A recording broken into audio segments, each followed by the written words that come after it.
সময় আসবে যখন আমি তোমাকে ভুলে যাব, তখন আর নিয়ম করে তোমার পিকচার দেখা হবে না, ইনবক্সে পড়ে থাকা মেসেজগুলো বারবার পড়া হবে না, প্রতি রাতে তোমার কথা ভেবে চোখের জল ফেলা হবে না। তোমার দেওয়া ওই নিকনেমটা বোধহয় অপ্রিয় হতে থাকবে।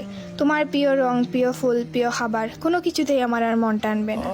হয়তো তোমার মুখটাও আবজা হতে থাকবে সময়ের সাথে সাথে।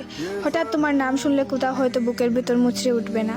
সেদিন বলো না আমি বদলে গেছি, বলো না আমি তোমায় কখনো ভালোবাসিনি।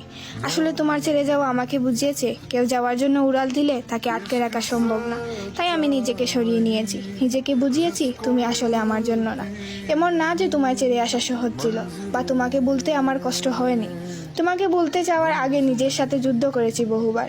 বহুবার মনে হয়েছে আমি তোমায় বলতে পারবো না।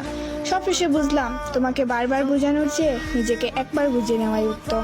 তাই নিজেকে সরিয়ে নিলাম সেসব জায়গা থেকে যেখানে তোমার অনেক স্মৃতি ছিল। সেদিনের পর থেকে আমাদের সবকিছু তোমার আমার হয়ে গেল, আমাদের আর রইল না।